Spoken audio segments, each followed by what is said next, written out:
All right, welcome back to O'Colly post-game coverage of Marquette versus Oklahoma State. The Cowboys got a 70-62 win. I'm Chris Becker, joined here by Grant Ramirez, two basketball writers for the O'Colly. Now, Grant, what did you think of the Cowboys today? I thought it was a really impressive performance. Obviously, it's the best team that they've played so far this season. They're playing UTA and Texas Southern earlier before this game. The players knew it was a bigger game than they had played the first two. Um, and they got down early, but the way they came out around halfway through the first half, switching into that zone defense that really threw Marquette off. And I think that just kind of sparked them for the rest of the game. They kind of took it from there. Right, yeah, Marquette, that zone defense, Marquette constricted the Marquette offense, and Marquette had been a pretty efficient offense all season, and they obviously hadn't played a team like Oklahoma State yet, but a big talking point was Cade Cunningham versus Garcia of Marquette, and Oklahoma State shut down Marquette's freshman. Only had 4 points on 2 of 9 shooting. Cade Cunningham, however, 6 of 11, 15 points. What have you seen from Cade Cunningham earlier this season? He is so in control about everything. He always knows what he's doing. He's such a fluid athlete at his size, and he's never rushed. He never does anything that he doesn't want to do. He's just so smart. He's a fun player to watch, and I think the biggest thing with him is just how he sets up his other teammates, and also like when they need a bucket, he can make tough shots and just go like ISO dribble pull up jumper from the elbow, and he can make tough shots like that if the offense gets stale. So Kay's really good. I was honestly surprised how well they shut down Garcia on Marquette, just because how big he is, obviously, and OSU's a pretty small team, but they did a really good job on him, and I was impressed with that too. This was the first game Oklahoma State was out rebounded. This was the first game that Oklahoma State played a true big, which is what they're going to see a lot of in the Big 12. How do you think they handled, having a true big where Oklahoma State doesn't really have a true number 5? So that's an interesting question. I think it's going to have to be a kind of more team oriented type thing, handling those kinds of bigs, kind of similar to, I guess, because I remember last year one instance when they played Kansas and against Azubike, they didn't really have anyone big enough to guard him. So it was kind of more of like a team, like once he gets the ball down there, like swarm him with multiple people and then just kind of rotate out of that. So I think that's kind of what they're going to have to do. But I think this was a good sign on that front, because I was impressed with their rotations and how they were able to limit those guys. Right, and then in the post-game press conference, a big topic was, this is the first true test Oklahoma State's faced.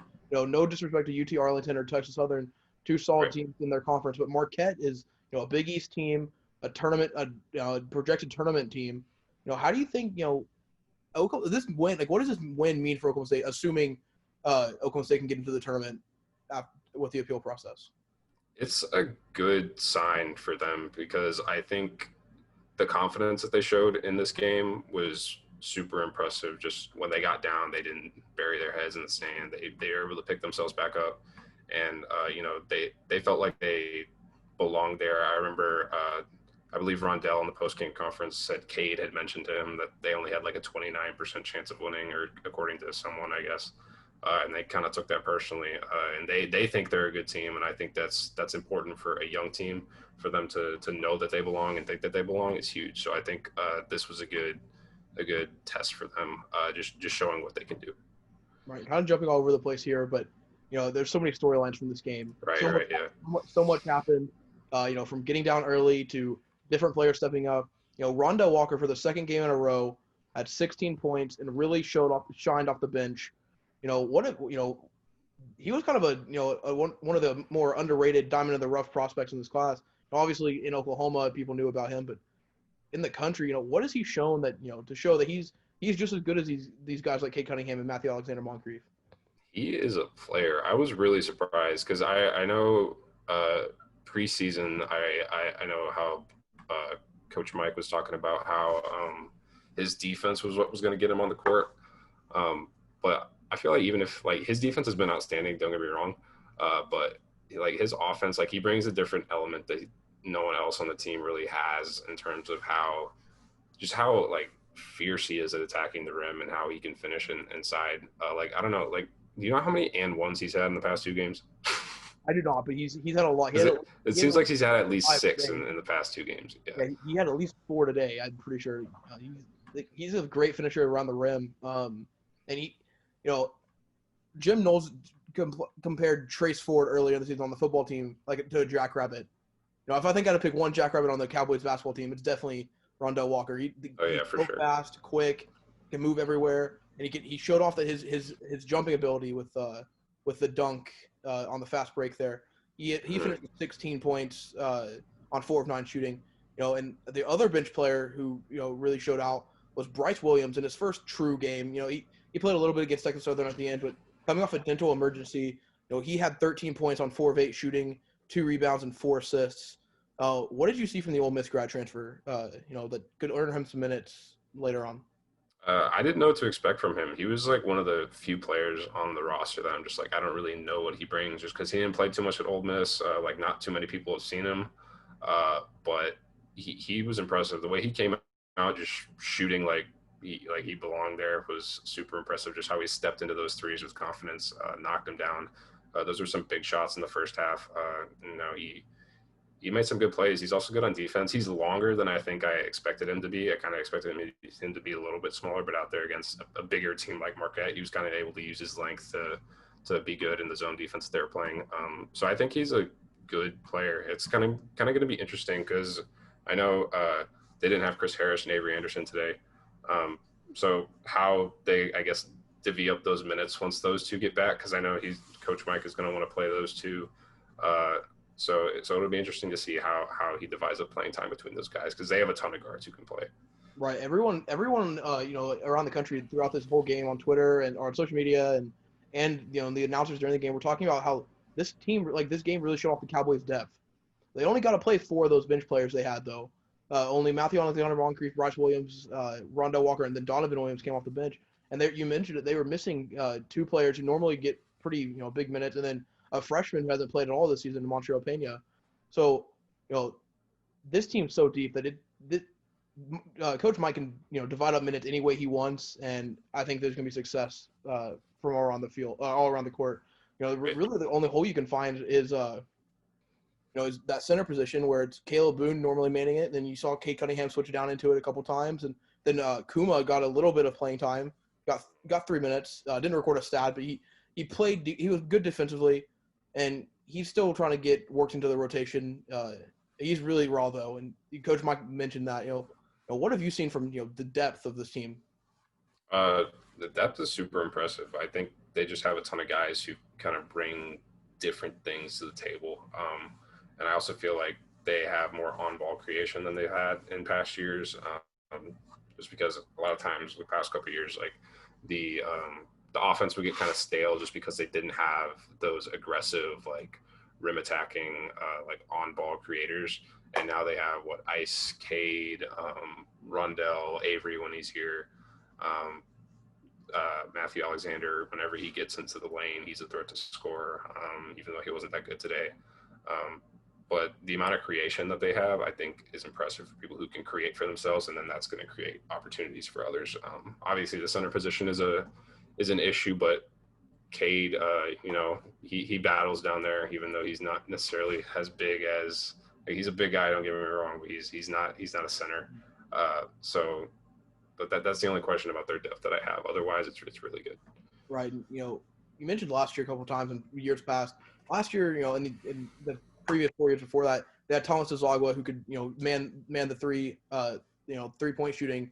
And then when he left, everyone was kind of questioning, who are they going to get to, man that point, because Ice wasn't the greatest 3-point shooter.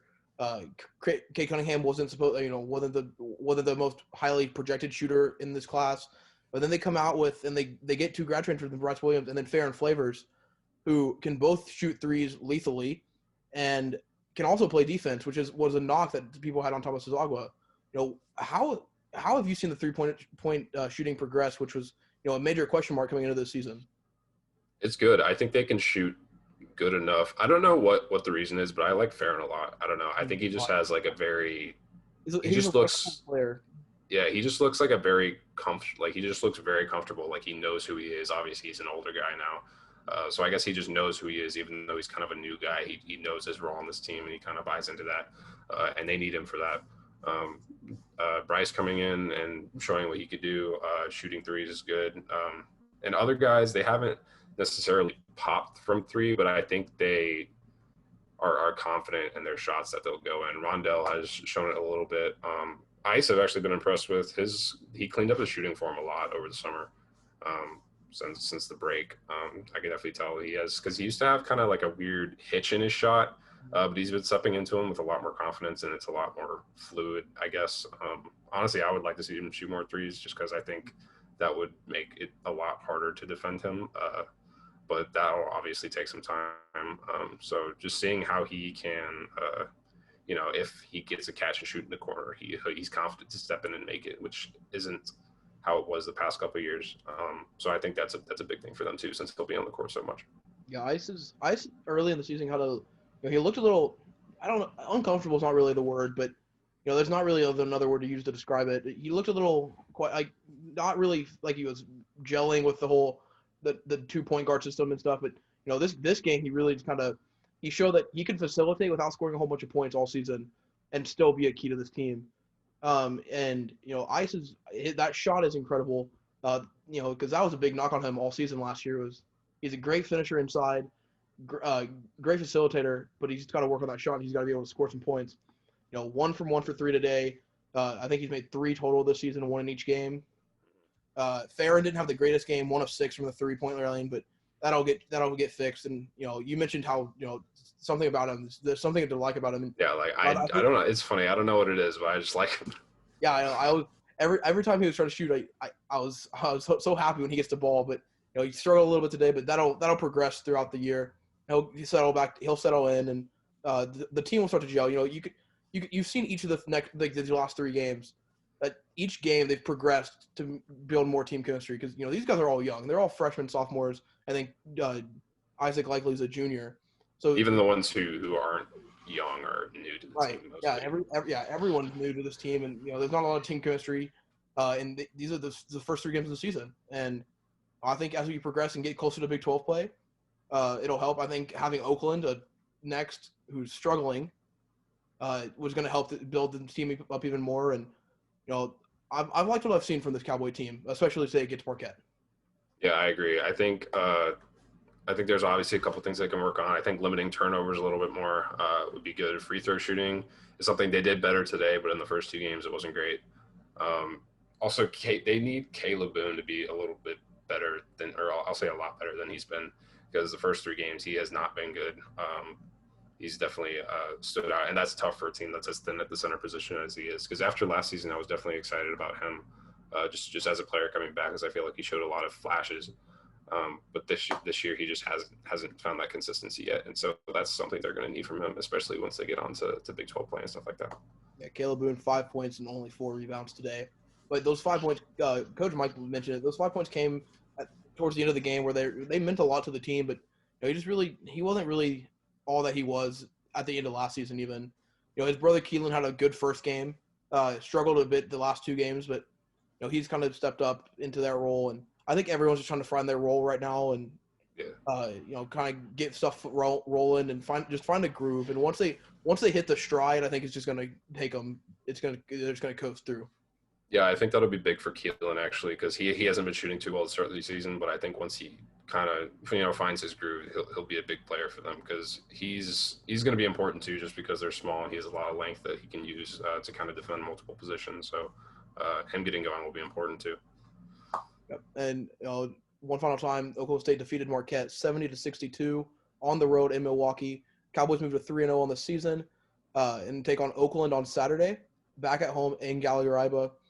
For the Ocali, I'm Chris Becker. That's Grant Ramirez, and this has been your Ocali postgame basketball coverage. Thank you, guys.